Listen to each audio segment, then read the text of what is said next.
सदाशिवसमारम्भां शङ्कराचार्यमध्यमाम् अस्मदाचार्यपर्यन्तां वन्दे गुरुपरम्पराम्। हरिः ओं श्रीगुरुभ्यो नमः। हरिः ओं। శిక్షావళి సారాంశం చెప్పుకునే ముందు శిక్షావళి పారాయణం చేద్దాం. ఓం శం నో మిత్రస్యం వరుణః శం నో భవత్వర్యమా శం న ఇంద్రో బృహస్పతిః శం నో విష్ణురుక్రమః నమో బ్రహ్మణే నమస్తే వాయో త్వమేవ ప్రత్యక్షం బ్రహ్మాసి త్వమేవ ప్రత్యక్షం బ్రహ్మ వదిష్యామి ఋతుం వదిష్యామి సత్యం వదిష్యామి తన్మామవతు తద్వక్తారమవతు అవతు మాం అవతు వక్తారం. ఓం శాంతి శాంతి శాంతి.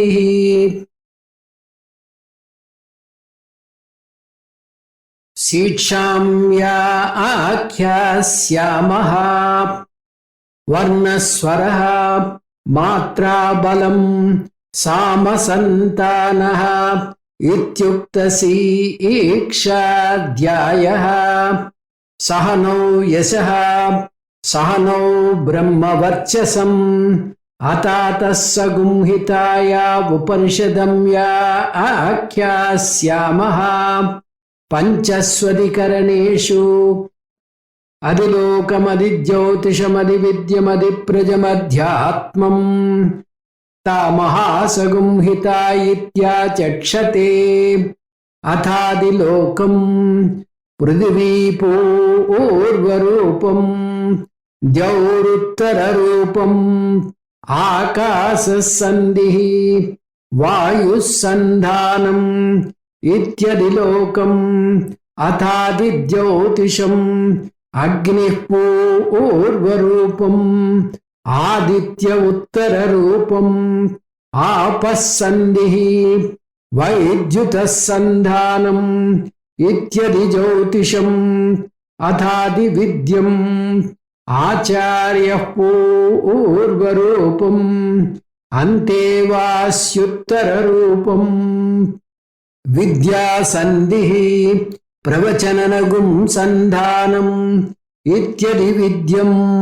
అథాది బ్రజం మాతా పూర్వరూపం పితోత్తరరూపం ప్రజాసంధిః ప్రజననగుం సంధానం ఇత్యది ప్రజం. అథాధ్యాత్మం అధరాహనుః పూర్వరూపం ఉత్తరాహనురుత్తరరూపం వాక్సంధిః జిహ్వాసంధానం ఇత్యధ్యాత్మం. ఇతిమా మహాసగుంహితాః య ఏవమేతా మహాసగుంహితా వ్యాఖ్యాతా వేద సంధీయతే ప్రజయా పశుభిః బ్రహ్మవర్చసేనాన్నాద్యేన సువర్గేణ లోకేన. యశ్చందసాం వృషభో విశ్వరూపః ఛందోభ్యోద్యమృతా సంబభూవ సమేంద్రో మేధయా స్పృణోతు అమృతస్య దేవధారణో భూయాసం శరీరం మే విచర్షణం జిహ్వా మే మధుమత్తమా కర్ణాభ్యాం భూరి విశ్రువం బ్రహ్మణ కోశోసి మేధయా పిహితః శ్రుతం మే గోపాయ ఆవహంతి వితన్వానా కుర్వాణ క్షీరమాత్మనః వాసాగుంసి మమ గావశ్చ అన్నపానే సర్వదా తతో మే శ్రియమావహ లోమసం పశుభిః సహ స్వాహా ఆమాయంతు బ్రహ్మచారిణః స్వాహా విమాయంతు బ్రహ్మచారిణః స్వాహా ప్రమాయంతు బ్రహ్మచారిణః స్వాహా దమాయంతు బ్రహ్మచారిణః స్వాహా శమాయంతు బ్రహ్మచారిణః స్వాహా యశోజనేశాని స్వాహా శ్రేయాన్వస్య శోసాని స్వాహా తం త్వా భగ ప్రవిశాని స్వాహా సమాభగ ప్రవిశ స్వాహా తస్మిన్ సహస్రశకే నిభగాహుం త్వయిం మృజే స్వాహా యథాప ప్రవతాయంతి యథా మాసా అహర్జరం ఏవం మాం బ్రహ్మచారిణః దాతురాయంతు సర్వతః స్వాహా ప్రతివేశోసి ప్రమాబాహి ప్రమాపద్యస్వ భూర్భువః సువరితి వా ఏతాస్తిస్రో వ్యాహృతయః తాసాముహస్మైతాం చతుర్థీం మాహాచమస్య ప్రవేదయతే మహైతి తద్బ్రహ్మా స ఆత్మా అంగాన్యన్యా దేవతాః భూరితి వా అయం లోకః భువరిత్యంతరిక్షం సువరిత్యసౌ లోకః మహ ఇత్యాదిత్యః ఆదిత్యేన వావ సర్వే లోకా మహీయంతే భూరితి వా అగ్నిః భువ ఇతి వాయుః సువరిత్యాదిత్యః మహ ఇతి చంద్రమాః చంద్రమసా వావ సర్వాణి జ్యోతిర్గుంషి మహీయంతే భూరితి వా రుచః భువ ఇతి సామాని సువరితి యజుగుంషి మహ ఇతి బ్రహ్మా బ్రహ్మణా వావ సర్వే వేదా మహీయంతే భూరితి వై ప్రాణః భువ ఇత్యపానః సువరితి వ్యానః మహ ఇత్యన్నం అన్నేన వావ సర్వే ప్రాణా మహీయంతే తావా ఏతాశ్చతుస్రశ్చతుర్థా చతుస్రశ్చతుస్రో వ్యాహృతయః తాయో వేద స వేద బ్రహ్మా సర్వే ఏస్మై దేవా బలిమా వహంతి స ఏషోऽन्तర్హృదయ ఆకాశః తస్మిన్నయం పురుషో మనోమయః అమృతో హిరణ్మయః అంతరేణ తాదుకే ఏషస్తనైవావలంబతే సేంద్రయోనిః యత్రాసో కేశాంతో వివర్తతే వ్యపోహ్య శీర్షకపాలే భూరిత్యగ్నో ప్రతితిష్టతి భువ ఇతి వాయౌ సువరిత్యాదిత్యే మహ ఇతి బ్రహ్మణి ఆప్నోతి స్వరాజ్యం ఆప్నోతి మనసస్పతిం వాక్పతిశ్చక్షుష్పతిః శ్రోత్రపతిర్విజ్ఞానపతిః ఏతదత్తో భవతి ఆకాశ శరీరం బ్రహ్మ సత్యాత్మ ప్రాణారామం మన ఆనందం శాంతి సమృద్ధమమృతం ఇది ప్రాచీన యోగ్యోపాస్వ పృథివ్యంతరిక్షం ద్యౌర్దిశో వాంతరదిశాః అగ్నిర్వాయురాదిత్యచంద్రమా నక్షత్రాణి ఆపవోషధయో వనస్పతయ ఆకాశ ఆత్మా ఇత్యధిభూతం అథాధ్యాత్మం ప్రాణో వ్యానోపాన ఉదానః సమానః చక్షుశ్రోత్రం మనోవాక్త్వక్ చర్మమాగుంసగస్నావాస్తి మధ్య ఏతదది విధాయ ఋషిరవోచతు పాంక్తం వా ఇదగుం సర్వం పాంక్తేనైవ పాంక్తగ్ శృణోతీతి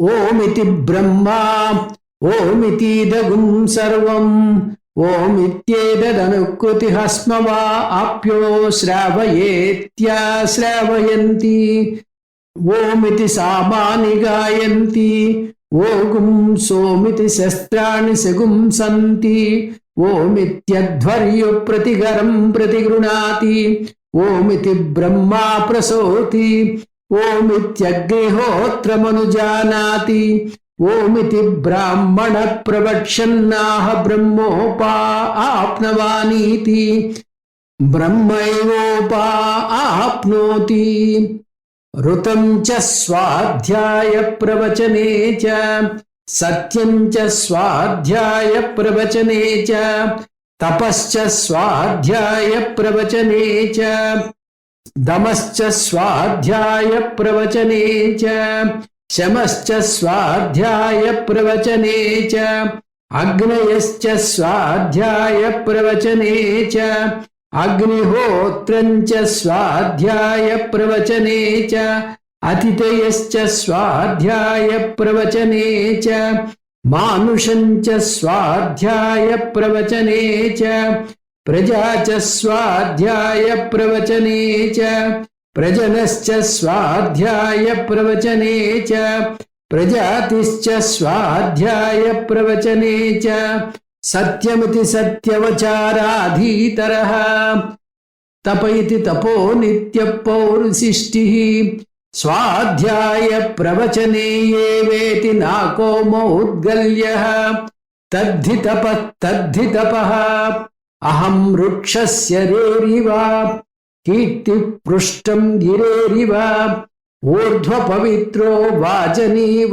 స్మృతమస్మి ద్రవిణగుం సవర్చసం సుమేధామృతోక్షితః ఇతి త్రిశంకోర్వేదానువచనం వేదమనూచ్యాచార్యోऽन्ते వాసినమనుశాస్తి సత్యం వద ధర్మం చర స్వాధ్యాయ ఆన్మా ప్రమదః ఆచార్యాయ ప్రియం ధనుమాహృత్య ప్రజాతంతుం మా వ్యవచ్ఛేత్సీః సత్యాన్న ప్రమదితవ్యం ధర్మాన్న ప్రమదితవ్యం కుశలాన్న ప్రమదితవ్యం భూత్యైన ప్రమదితవ్యం స్వాధ్యాయ ప్రవచనాభ్యాం న ప్రమదితవ్యం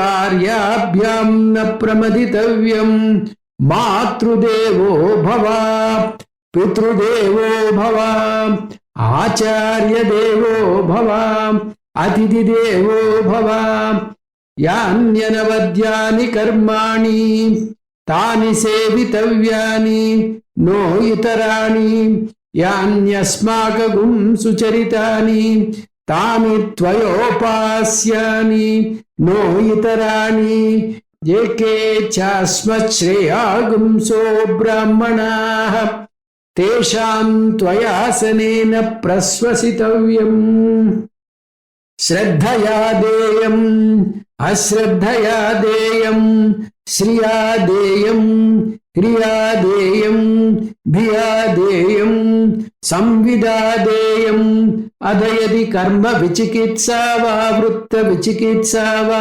స్యాత్ ఏతత్ర బ్రాహ్మణాః సమ్మర్షిణః యుక్తా ఆయుక్తాః అనూక్షా ధర్మకామాः స్యుః యథా తే తత్ర వర్తేరన్ తదా తత్ర వర్తేథా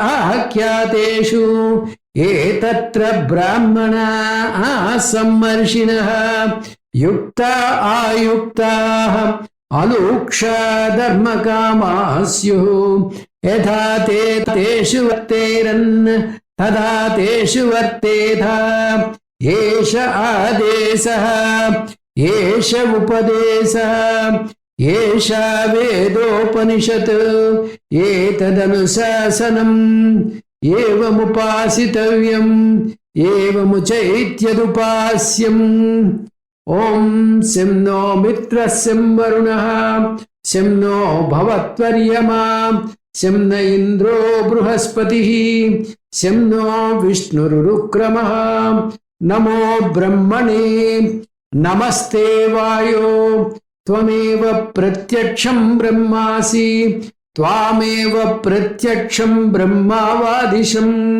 ఋతమవాదిశం సత్యమవాదిశం తన్మామావీత్ తద్వక్తారమావీత్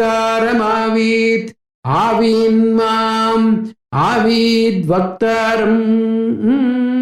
ఓం శాంతి శాంతి శాంతి.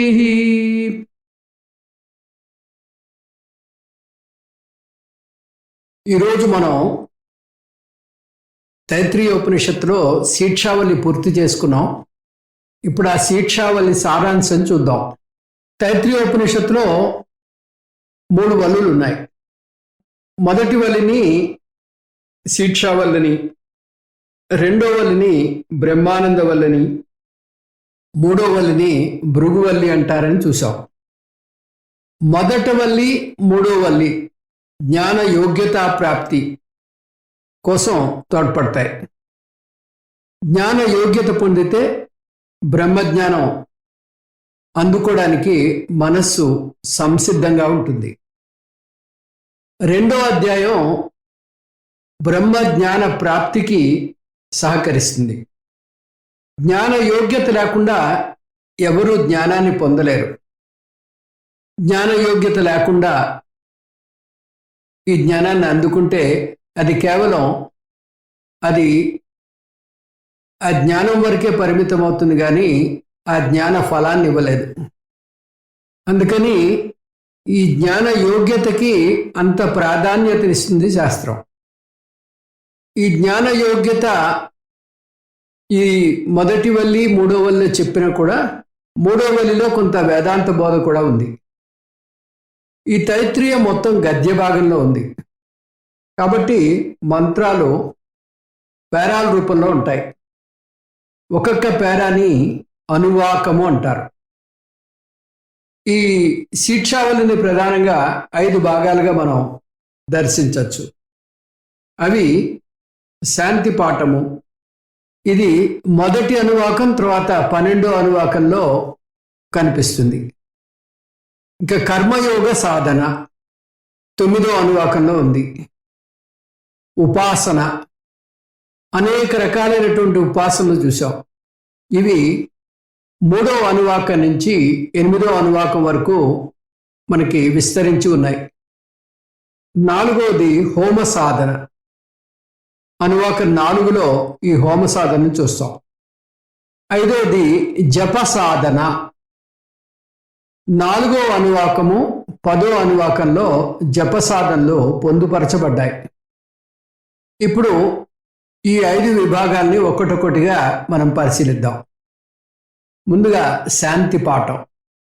మొదటి అనువాకంలో ఈ శాంతి పాఠం వచ్చింది. శంనో మిత్ర శం వరుణ అంటూ వచ్చింది. ఈ శాంతి పాఠాన్ని సాధకుడు ఎటువంటి ఆటంకాలు కలగకుండా ఆ ఈశ్వర కృపను వేడుకుంటున్నాడు. అంతేకాదు, తనలో ఉన్నటువంటి పంచ జ్ఞానేంద్రియాలు, పంచ కర్మేంద్రియాలు, పంచ ప్రాణాలు, 4 అంతఃకరణలు అంటూ వాటి యొక్క అధిష్టాన దేవతలకు కూడా ప్రార్థన చేస్తున్నాడు. అవి ఆరోగ్యకరంగా ఉంటేనే జ్ఞానాన్ని స్వీకరించడానికి ఆనుకూల్యత ఏర్పడుతుంది. ఈ ఆటంకాలు మన ప్రారబ్ధ కర్మ వల్ల ఏర్పడవచ్చు, లేదా పూర్వజన్మ ప్రారబ్ధ దోషం వల్ల కూడా ఏర్పడవచ్చు. తెలిసిన ఆటంకాన్ని ఎదుర్కోవచ్చేమో కానీ తెలియని, కంటికి కనబడిన ఆటంకాన్ని ఎలా ఎదుర్కొంటాం? దానికి ఒకటే మార్గం ఉంది. ఆ భగవత్ శక్తిని మనం వేడుకోవడమే, దైవ ఆనుకూల్యతని కోరుకోవడమే. ప్రార్థన అటువంటి శక్తిని ఇస్తుంది. అందువల్ల మన అంగాలకు శక్తి చేకూరాలని, ఆటంకాలు రాకుండా చేసుకోవాలని ఈ శాంతి పాఠాన్ని మనం పఠిస్తాం. 12వ అనువాకంలో మళ్ళీ ఇదే శాంతి పాఠం కొద్ది మార్పులతో మళ్ళీ కనిపించింది. ఇక్కడ ధర్మశాస్త్రాన్ని విజయవంతంగా ముగించుకున్నందుకు, ఎటువంటి ఆటంకాలు కలుగనందుకు కృతజ్ఞతాపూర్వకంగా ఆ భగవంతుడికి కృతజ్ఞతలను తెలియజేస్తూ ఈ శాంతి పాఠాన్ని ముగిస్తున్నాడు. ఇది శిక్షావళికి ఉపసంహారము, తర్వాత కృతజ్ఞతలు తెలియజేసేటటువంటి శాంతి పాఠం. ఇంకా రెండోది కర్మయోగ సాధన. కర్మయోగం అంటే సరైన పని సరైన దృక్పథంతో చేయడం. అంటే చేసే పనిని సరైన పని అంటే వేద విహితమైనటువంటి పనులు చేయడం, పంచమహాయజ్ఞాలు చేయడం, ధార్మికమైనటువంటి జీవనాన్ని గడపడం, మతపరమైనటువంటి జీవనాన్ని గడపడం. సరైనటువంటి దృక్పథం అంటే ఏ పని చేసినా అది ఈశ్వరార్పణ బుద్ధితో చేయాలి. పని అయిన తర్వాత ఆ పనికి తగినటువంటి ఫలితం మనకు వస్తుంది. ఆ ఫలితం ఏదైనా కూడా దాన్ని ఈశ్వర ప్రసాద భావనతోటి స్వీకరించగలగాలి. ఈశ్వర అర్పణ బుద్ధి, ఈశ్వర ప్రసాద బుద్ధి, ఇది దృక్పథం. పంచమహాయజ్ఞాలు కర్మయోగి తప్పనిసరిగా అనుసరించాలి. అవి దేవయజ్ఞము అంటే మన నిత్య పూజ. మీ ఇష్టదైవం ఎవరైతే ఆ ఇష్టదైవానికి అనునిత్యం మీరు పూజ చేస్తూ ఉండాలి. పితృయజ్ఞము, పితృదేవతలు జీవించి ఉండగా వారికి సేవ చేయడం. మరణించినటువంటి పితృదేవతలకు శ్రాద్ధ కర్మలు తప్పకుండా చేస్తూ ఉండడం, తర్పణాలు వదులుతూ ఉండడం, ఇది పితృయజ్ఞం. ఋషి యజ్ఞము, ఋషులు తాము విని మనకు అందించినటువంటి ఈ వేద శాస్త్రాన్ని మనం అధ్యయనం చేసి ముందు తరాలకు కూడా అందేలా చేయాలి. అలా చేయడం వల్ల మన సనాతన సాంప్రదాయాన్ని నిలబెట్టి తద్వారా ఋషి రుణం తీర్చుకుంటున్న వారం అవుతాం. దీన్ని బ్రహ్మయజ్ఞం అని కూడా అంటారు. మనుష్య యజ్ఞం, తోటి మనుష్యులకు సేవ చేయటం, మొత్తం మానవాళికే మేలు చేకూర్చే పనులు చేయటం. భూత యజ్ఞము, మూగజీవులైన పశు పక్షాదులను రక్షించడం, చెట్లు చామలను కాపాడడం. దానికి చిహ్నంగా మన సాంప్రదాయంలో ఆవుని పూజ చేస్తూ ఉంటాం. తులసి చెట్టుని పూజ చేయడం, పశువులు పెంచే చోట పశుగ్రాసాన్ని అమర్చడం. ఈ విధంగా భూతయజ్ఞాన్ని మనం కొనసాగించాలి. అంటే ఈ పంచమహాయజ్ఞాలు పర ఉపకార కర్మ.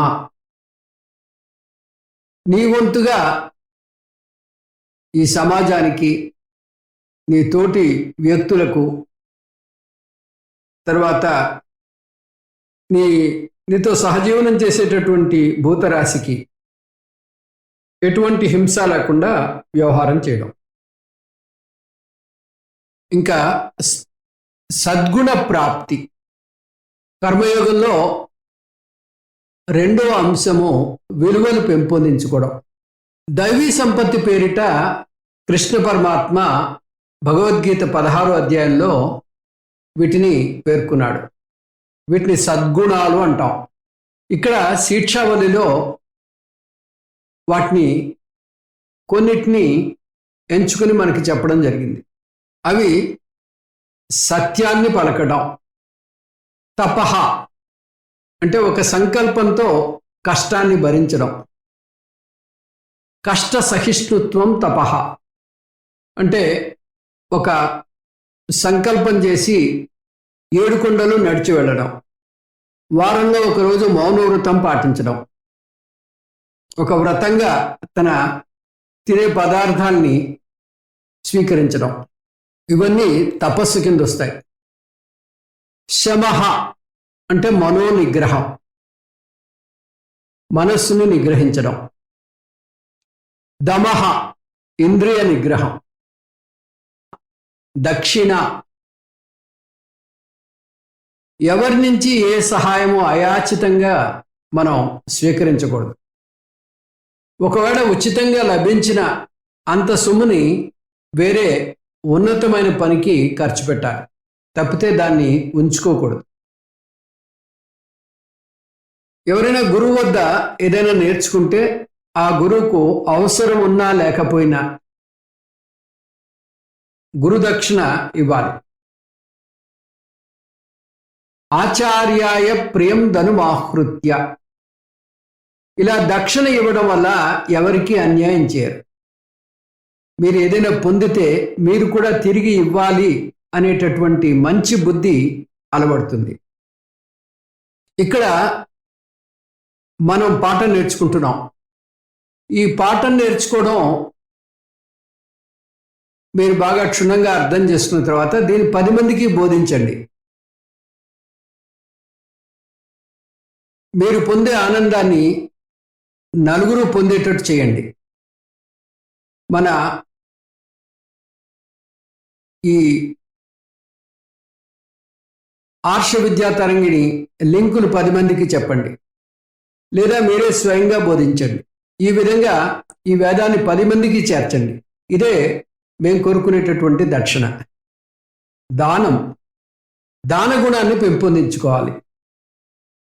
మన అంతిమ ప్రయాణం చేసేలోగా, ఈ శరీరాన్ని విడిచేలోగా మనం ఇచ్చేది ఎక్కువగాను తీసుకునేది తక్కువగాను ఉండాలి అంటారు స్వామీజీ. కన్జ్యూమర్ టు కాంట్రిబ్యూటర్ అంటూ ఉంటారు పూజ్య స్వామీజీ. మనం కేవలం ఈ వనరుల్ని వినియోగించుకుని వినియోగదారులాగా మిగిలిపోకుండా మీ వంతుగా మీరు ఈ సమాజానికి తిరిగి ఇవ్వాలి. దానికి ఆ చేసే పద్ధతి కూడా చెప్పింది శాస్త్రం. ఇందులో శ్రద్ధయా దేయం అంది. శ్రద్ధతో మీరు చేసేటటువంటి దానాన్ని ఆచరించాలి. దానం ఇచ్చేటప్పుడు చాలా శ్రద్ధతో ఇవ్వాలి. అంటే ఆ స్వీకరించేటటువంటి ఆ వ్యక్తి అతడు నారాయణుడు అనేటటువంటి ఆ భావనతోటి మీరు దానం చేయండి. అశ్రద్ధయా అదేయం, అశ్రద్ధతోటి దానాన్ని చేయొద్దు. నేను చేయడం వల్ల ఇతను బతుకుతున్నాడు, నా వల్లే ఇతడు ఈ స్థితికి రాగలిగాడు, ఇటువంటి ధోరణి ఉండకూడదు. మీ ద్వారా ఆ భగవంతుడు చేయిస్తున్నాడు. మనం మనది అనుకునేటటువంటి డబ్బు మనది కాదు, అది భగవంతుడిది. మనం కేవలం కేర్ టేకర్స్ మాత్రమే. అది మన డబ్బు అయితే మనం కూడా పట్టుకెళ్ళగలిగే వాళ్ళం, ఒక్క పైస కూడా పట్టుకెళ్ళలేం. కాబట్టి అది శరీరం ఉన్నంత వరకే పనికొస్తుంది. అందుకని శరీరం ఉన్నంతలో దాన్ని సద్వినియోగం చేయాలి. ధనం ధర్మార్థం, ధర్మం చిత్తశుద్ధి అర్థం, చిత్తశుద్ధి జ్ఞానార్థం, జ్ఞానం మోక్షార్థం. శ్రియాదేయం, శక్తి వంచన లేకుండా మీ శక్తి మేరకి మీరు దానం చేయాలి. భియాదేయం, భయంతో భీతితోటి, నాకు ప్రత్యవాయ దోషం వస్తుంది అనేటటువంటి భయంతో దానం చేయాలి.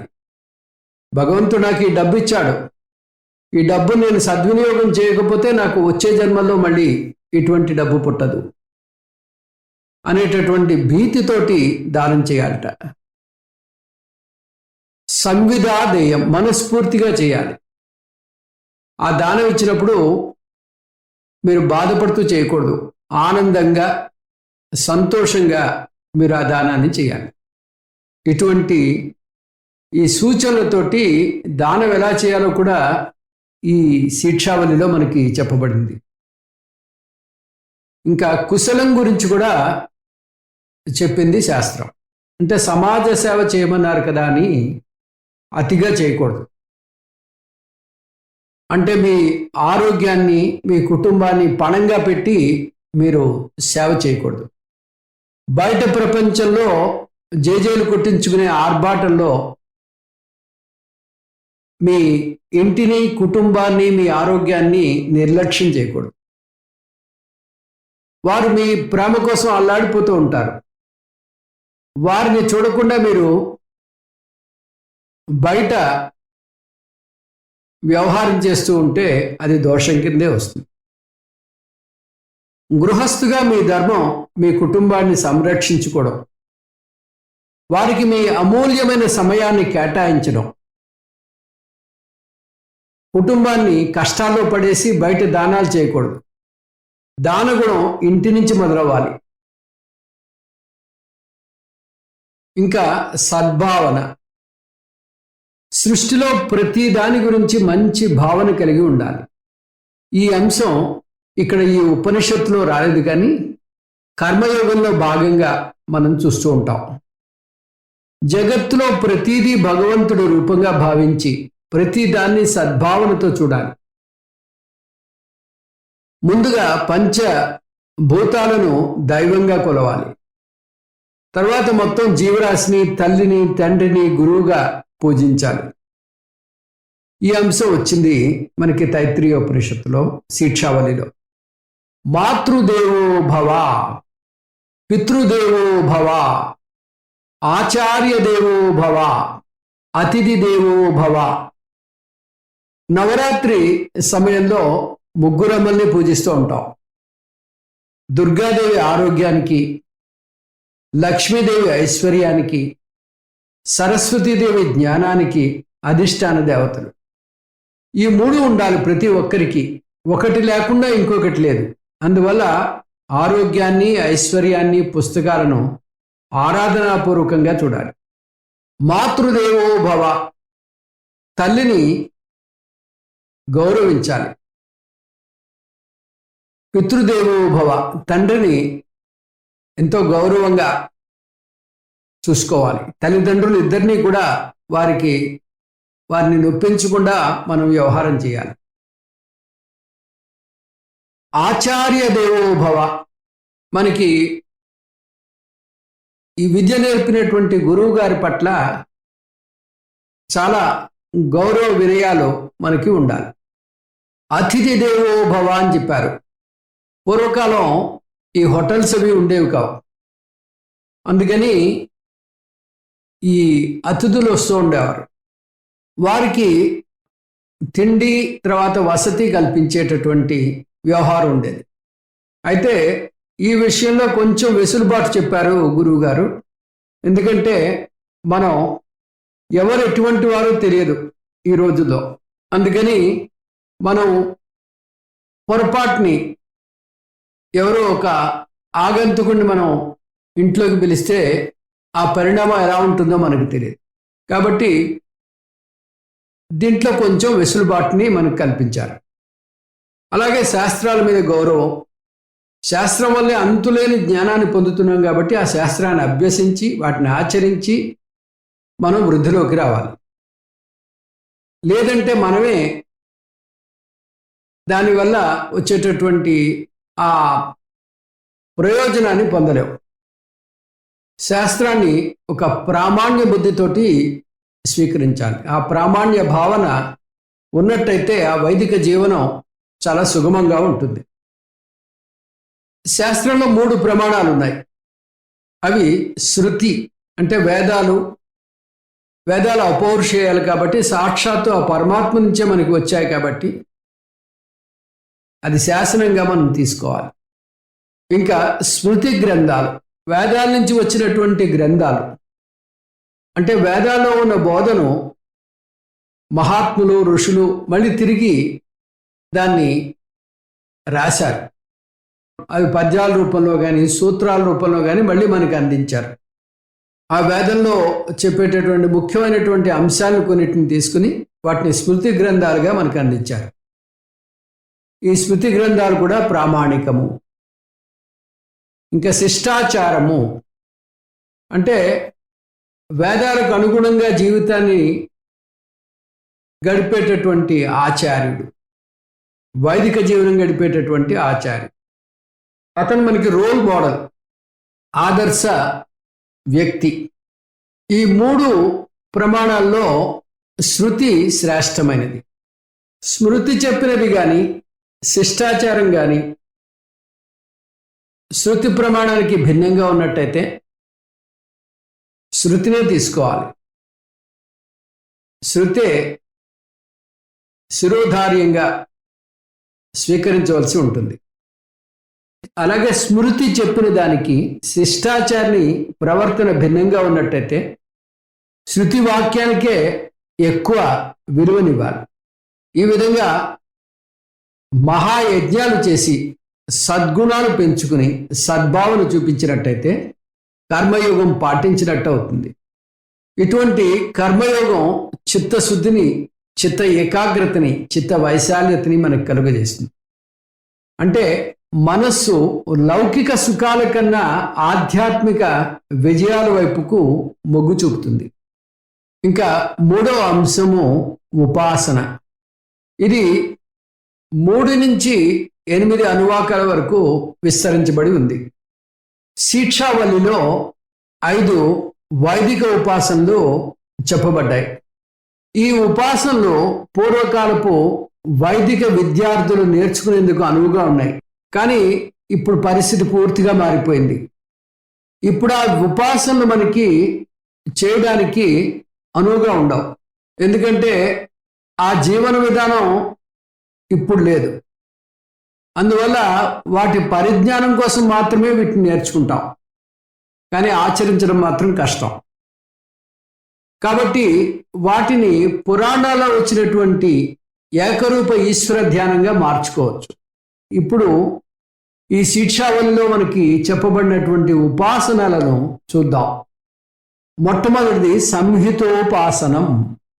ఇది 3వ అనువాకంలో వచ్చింది. ఈ ఉపాసనలో అక్షరాలను కలిపే విధానం 4 అంశాలు ఉన్నాయి. అందులో పూర్వభాగం, ఉత్తర భాగం, సంధి, సంధానం. దేవా ప్లస్ ఇంద్ర, దేవేంద్ర. దేవ పూర్వభాగము, ఇంద్ర ఉత్తర భాగము ప్లస్ సంధి. దాని నుంచి వచ్చేటటువంటి దేవేంద్ర పదము సంధానము. ఈ విధంగా మనకి 4 ఆలంబనలు ఉన్నాయి. 4 ఆలంబనలు: పూర్వరూపము, ఉత్తర రూపము, సంధి, సంధానము. వీటి మీద 5 రకాల ఉపాస్య వస్తువులను ఊహించుకుని ఉపాసన చేయాలి. ఆ 5 ఉపాసనలు అధిలోక, అధిజ్యోతిష, అధివిద్య, అధిప్రజ, అధ్యాత్మ ఉపాసనలు. ఇంకా 2వ ఉపాసన వ్యాహృతి ఉపాసన. ఇది అనువాకం 5లో వచ్చింది. ఈ ఉపాసనలో 4 వ్యాహృతులు చెప్పబడ్డాయి. అవి భూహు, భువః, సువః, మహః. ఈ 4 వ్యాహృతుల్ని 4 ఆలంబనలుగా మనం తీసుకుంటాం. ఈ 4 ఆలంబనల మీద 4 ఉపాస్య వస్తువుని ఊహించుకుని ఉపాసన చేయాలి. ఆ 4 ఉపాసనలు అధిలోక, అధిదైవ, అధివేద, అధిప్రాణ, వ్యాహృతి ఉపాసనలు. ఇంకా 3వ ఉపాసన హిరణ్య గర్భ ఉపాసన. దీన్ని అహంగ్రహోపాసన అని కూడా అంటారు. ఇందులో జీవ ఈశ్వర ఐక్యాన్ని ఊహించుకుంటాం. హిరణ్య గర్భ సమష్టి మనస్సు. ఆ సమష్టి మనస్సుని మన మనస్సుని ఆలంబనగా చేసుకుని ఆ సమష్టి మనస్సుని ఆ వ్యష్టి మనస్సులో ఆవాహన చేస్తాం. శంకర భగవత్పాదులు వ్యాహృతి ఉపాసన విడిగా చేయకూడదని, దాన్ని హిరణ్య గర్భ ఉపాసనతో కలిపి చేయాలని అంటారు. అందువల్ల వీటిని అంగ అంగీ ఉపాసనలు అని కూడా అంటారు. అలా 2 కలిపి చేస్తే ఫలం హిరణ్య గర్భ ఫలం, హిరణ్య గర్భ లోక ప్రాప్తి. ఇంకా 4వ ఉపాసన పాంక్త బ్రహ్మ ఉపాసన. పాంక్తము అంటే 5. ఈ ఉపాసనలో సమష్టి ప్రపంచాన్ని, వ్యష్టి శరీరాన్ని తీసుకుంటాం. అంటే సమష్టి ప్రపంచాన్ని వ్యష్టి మీద ఆవాహన చేస్తాం. పాంక్తం అంటే 5 వస్తువుల సముదాయం చూసాం. జగత్తును 3 తెగల కింద విభజిస్తాం. పాంక్తత్రయం. అవి లోకపాంక్తము, దేవతాపాంక్తము, భూతపాంక్తము. అలాగే వ్యష్టిని 3 తెగలుగా విభజిస్తాం. అవి వాయుపాంక్తము, ఇంద్రియపాంక్తము, ధాతుపాంక్తము. సమష్టి పాంక్తత్రయాన్ని వ్యష్టి పాంక్తత్రయం మీద ఆవాహన చేసి ఉపాసన చేయాలి. దీన్ని పాంక్త బ్రహ్మ ఉపాసన అంటారు. ఇది అనువాకం 7. ఇక ఆఖరి ఉపాసన ఓంకార ఉపాసన. ఈ ఉపాసనలో ఓంకారాన్ని ప్రతీకగా తీసుకుని దాని మీద ఈశ్వరుని ఆవాహన చేస్తాం. ఓంకారం విరాట్, హిరణ్యగర్భ, ఈశ్వరులలో ఎవరినైనా సూచిస్తుంది. ఉపాస్య విషయం ఎప్పుడు సగుణ బ్రహ్మ మాత్రమే అవుతుంది, నిర్గుణ బ్రహ్మ కాదు. ఉపాసనను ఒక ఆలంబన మీద చేస్తాం. అది ప్రతీక ఆలంబనం కావచ్చు, ప్రతిమా ఆలంబనం కూడా కావచ్చు. ఏకస్మిన్ ఆలంబనే సగుణ ధ్యానం ఉపాసనం ఇది ఉచ్యతే. ఉపాసన ఫలం మనం చెప్పుకునే సంకల్పాన్ని బట్టి వస్తుంది. అంటే సకామ ఉపాసనగా చేయొచ్చు, లేదా నిష్కామ ఉపాసనగా చేయొచ్చు. పూజలను, ఉపాసనలను లౌకిక విజయాల కోసం చేయొచ్చు, ఆధ్యాత్మిక ఎదుగుదల కోసం చేయొచ్చు. మతం వేరు, ఆధ్యాత్మికత వేరు. భక్తి ఉన్న ప్రతి వ్యక్తికి ఆధ్యాత్మికత ఉండాలనేటటువంటి నియమం లేదు. కానీ ఆధ్యాత్మికతకు వచ్చినటువంటి ప్రతి వ్యక్తికి భక్తి ఉండి తీరుతుంది. రావణుడు, కంసుడు వారి భక్తిని వారి శక్తికి వాడుకుంటున్నారు. మతాన్ని సిద్ధులు పొందడానికి వాడకూడదు. అవి లౌకిక విజయాల కింద వస్తాయి. లౌకిక విజయాలు కోరేటటువంటి వ్యక్తి భక్తి ఉన్నా లేకపోయినా సంసారి కిందనే వస్తాడు. ఉపాసన ఆధ్యాత్మిక ఎదుగుదల కోసం చేయాలి. చిత్త ఏకాగ్రత పొందాలి. చిత్త ఏకాగ్రత పొందితే ఆధ్యాత్మిక లక్ష్యం మీద ఏకాగ్రత చూపడం సాధ్యమవుతుంది. భగవంతుడు ఒకవేళ ప్రత్యక్షమై ఏం కావాలో కోరుకోమంటే రెండో ఆలోచన లేకుండా, ఏమీ తడువుకోకుండా నాకు మోక్షం కావాలి అని కోరుకోగలగాలి.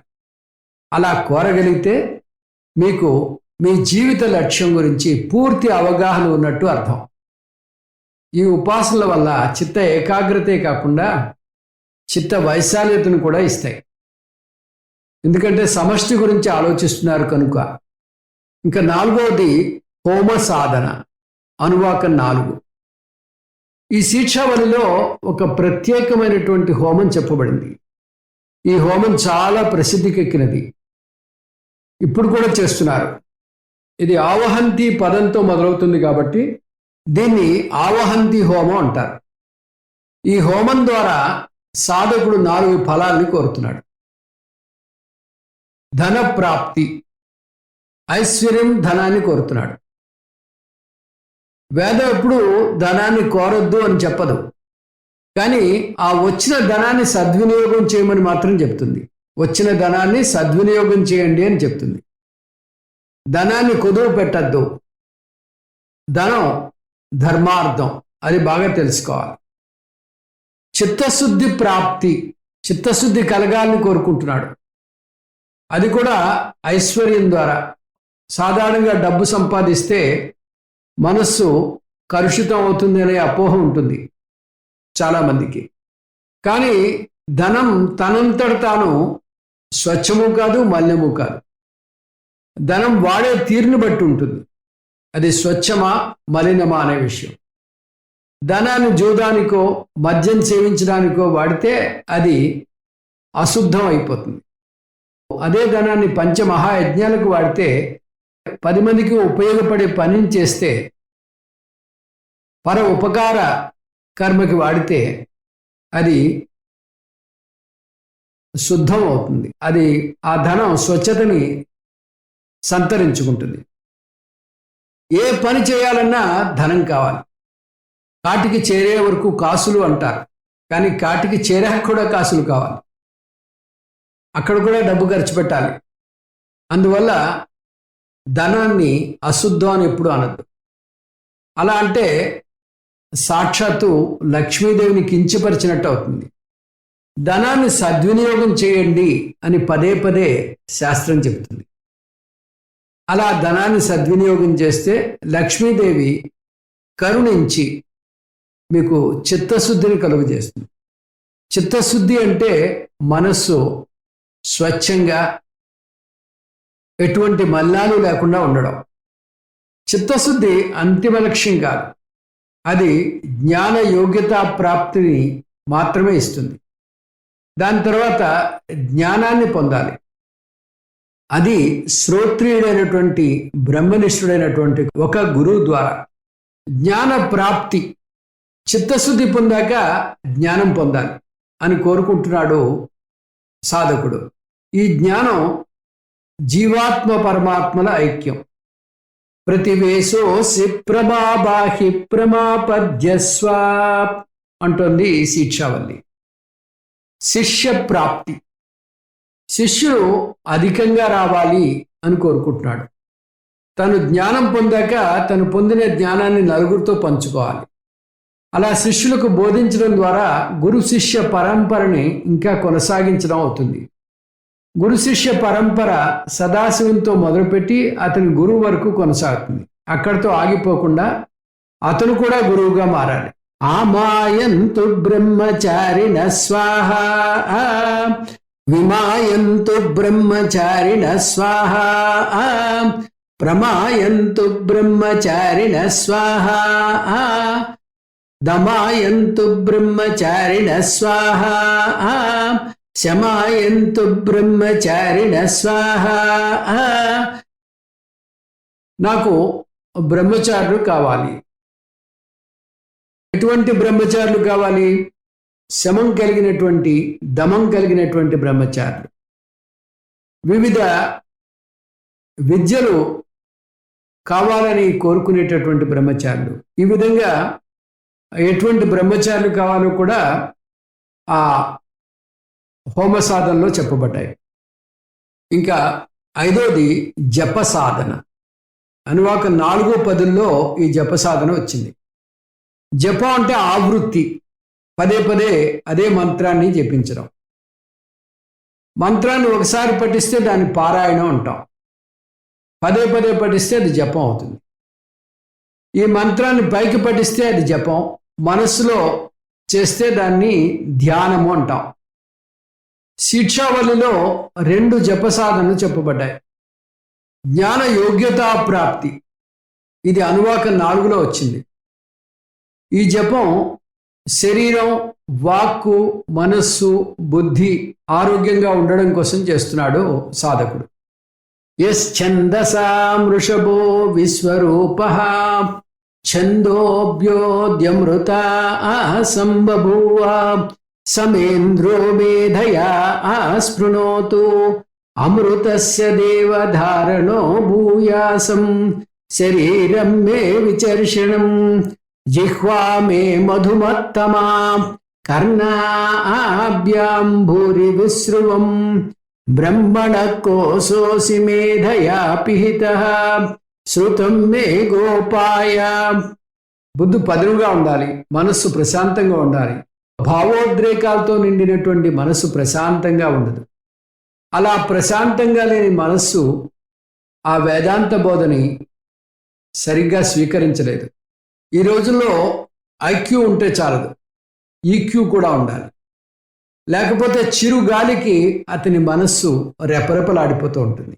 ఈ జపం ద్వారా నాకు నా మనస్సు, నా బుద్ధి ఆరోగ్యకరంగా ఉండేటట్టు చెయ్యి అని కోరుతున్నాడు సాధకుడు. జ్ఞానప్రాప్తి కోసం కూడా మరొక జపం చెప్పబడింది ఇక్కడ. అది అనువాకం 10లో వస్తోంది. తీవ్ర ముముక్షుత్వం ఉన్న సాధకునికి ఉపనిషత్తు జ్ఞానప్రాప్తికి తోడ్పడే మంత్రాన్ని కూడా ఇస్తోంది. అది త్రిశంకుడనేటటువంటి ఋషి చేసినటువంటి ప్రార్థన ద్వారా చెప్తుంది. అహం వృక్షస్య రేరివా కీర్తి పృష్టం గిరేరివా ఊర్ధ్వ పవిత్రో వాజనీవ స్వమృతమస్మి ద్రవిణగుం సవర్చసం సుమేధామృతోక్షితః ఇతి త్రిశంకోర్వేదానువచనం. అహం వృక్షస్య రేరివ కీర్తి పృష్టం గిరేరివ. కేవలం ఈ జపం చేస్తే జ్ఞానం పొందడు, కానీ జ్ఞాన ప్రాప్తికి కావలసినటువంటి అంశాలను తేలిగ్గా పొందుతాడు. అంటే శాస్త్ర శ్రవణం చేయడానికి అనువైనటువంటి సమయం పరిస్థితులు ఏర్పరిచి గురు ప్రాప్తి కలిగేలాగా చేస్తుంది. శాస్త్ర శ్రవణం చేయడానికి అనువైన సమయం, పరిస్థితులు ఏర్పరిచి గురు ప్రాప్తి కలిగేలా చేస్తుంది.